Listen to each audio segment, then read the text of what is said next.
एक जैन गुरु को बुद्ध की एक मूर्ति से बहुत प्रेम था। वह अपने मठ में बहुत से बच्चों को शिक्षा भी दिया करते थे। एक सुबह जैन गुरु अपने शिष्य इक्क्यू को बुलाते हैं और एक मेज को अच्छे से साफ करने की आज्ञा देते हैं। जैन गुरु की प्रिय बुद्ध की मूर्ति भी उसी मेज पर रखी होती है। आज्ञा देने के बाद गुरु बगीचे में टहलने के लिए चले जाते हैं। मेज साफ करते समय बुद्ध की मूर्ति इक्क्यू के हाथ से टकराकर नीचे गिर जाती है और टूट जाती है। थोड़ी ही समय में गुरु के कदमों की आवाज़ सुनाई देती है।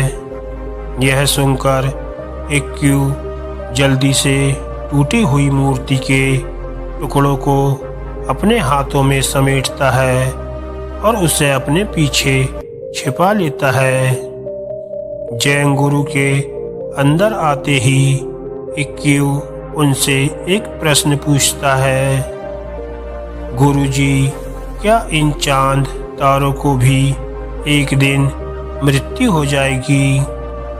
गुरु जवाब देते हैं कि हाँ इक्क्यू, हर एक चीज की मृत्यु हो जाएगी। इस संसार में कोई भी चीज स्थायी नहीं है, स्थिर नहीं है। एक न एक दिन हर एक चीज नष्ट हो जाएगी। इक्क्यू गुरु से फिर आगे पूछता है, क्या आप भी नष्ट हो जाओगे? क्या एक दिन मैं भी मृत हो जाऊंगा? गुरु जवाब देते हैं, हाँ, हर एक वस्तु एक दिन नष्ट हो जाएगी। मैं और तुम, हम दोनों लोग नष्ट हो जाएंगे। इक्क्यू पूछता है कि हम कब नष्ट हो जाएंगे? गुरु बोलते हैं कि जब नष्ट होने का समय आएगा तब हम नष्ट हो जाएंगे। और जो चीज जब नष्ट हो जाए तो यह सहृदय स्वीकार कर लेना चाहिए कि उसका समय आ ही गया था।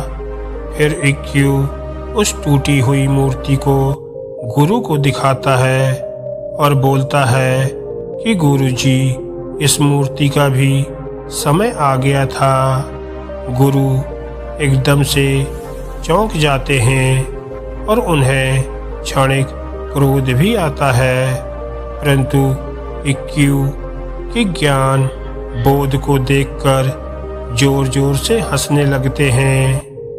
परिवर्तन हमारे जीवन के अत्यंत महत्वपूर्ण शाश्वत सत्यों में से एक है, और जब भी हम जीवन के शाश्वत सत्य को पूर्ण रूपेण स्वीकार नहीं करते हैं, उसके साथ साथ कदम ताल मिलाकर नहीं चलते हैं, तब हमारा जीवन एक उलझन बनकर रह जाता है और हमारा मार्ग पीड़ादायक बन जाता है। हर एक चीज जो भी हमारे समक्ष उपलब्ध है उसे एक न एक दिन विदा लेना ही होगा। उसे एक न एक दिन नष्ट होना ही होगा।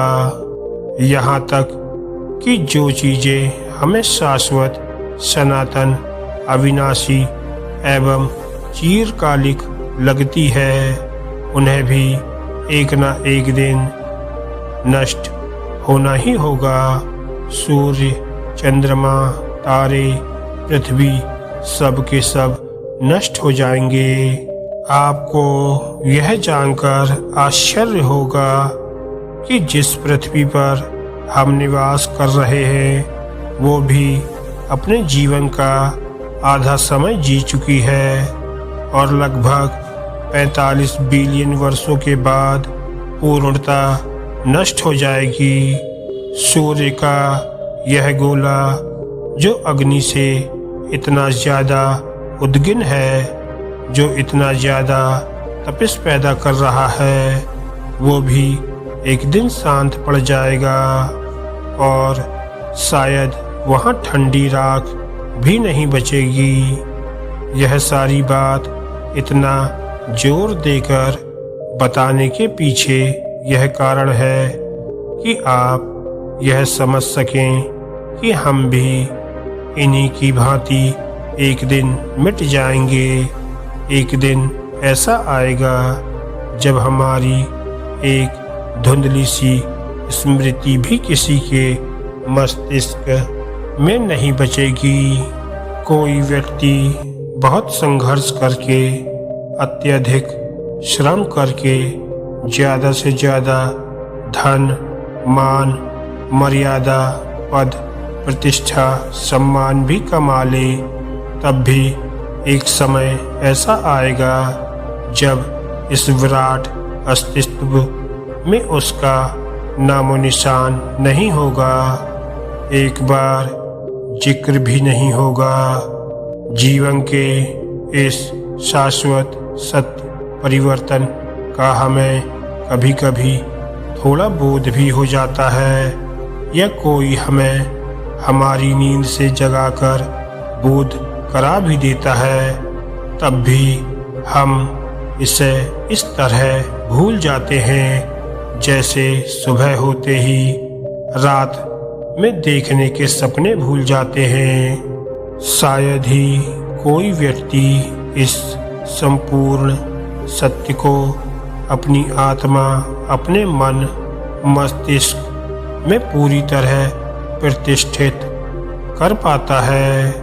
बहुताय इस सत्य से दूरी बनाए ही रखते हैं, जिससे हम हर एक चीज को पकड़कर बैठ जाते हैं। जिस भी चीज से हमारा लगाव हो जाता है, जिससे हम प्रेम करने लगते हैं, उसे खोना नहीं चाहते हैं। हम छोटी छोटी चीज़ों को भी पकड़कर बैठ जाते हैं।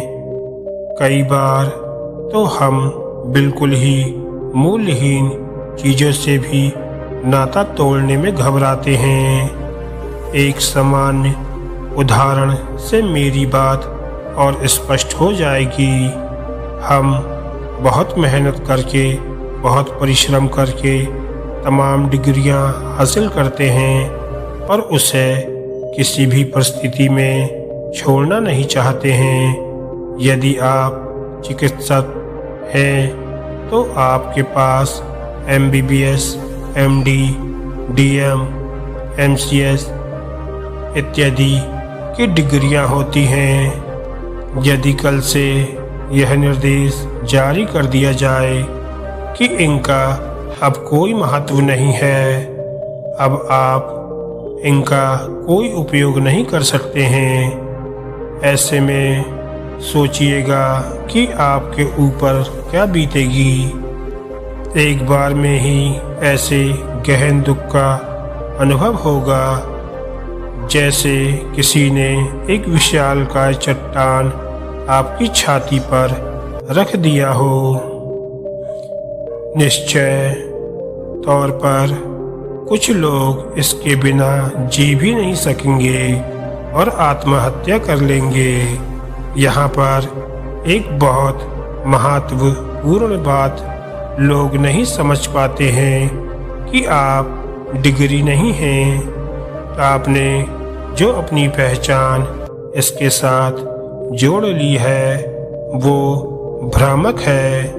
एक ना एक दिन जीवन आपसे यह झूठा जुड़ाव छीन ही लेगा। हो सके तो मृत्यु से पहले भी, जब आप वृद्ध हो जाएंगे, आपके हाथ आपका साथ देना छोड़ देंगे, तब आप सर्जरी नहीं कर पाएंगे।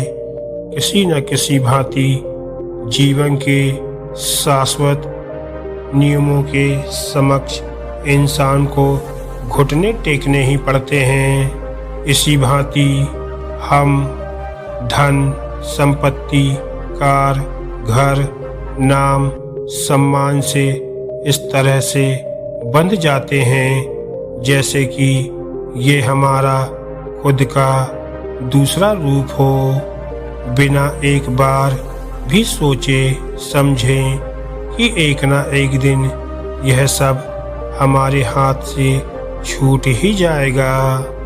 इन चीज़ों को कस के पकड़ लेना इसी भांति है कि कोई कस के अपने हाथों में रेत को पकड़ ले। जितना मेहनत से, जितनी तीव्रता से हम रेत को पकड़ना चाहते हैं, उसी गति से वह छूटती चली जाती है और साथ में यह भी संभावना बढ़ जाती है कि हमारे हाथ में दर्द भी बढ़ जाए। इसी तरह जीवन भी पीड़ादायी हो जाता है। यहाँ पर एक प्रश्न मन में उठना स्वाभाविक है कि क्या फिर इन चीज़ों को हम त्याग दें? क्या इन चीज़ों का आनंद ना लें? मेरा यह कहना बिल्कुल नहीं है।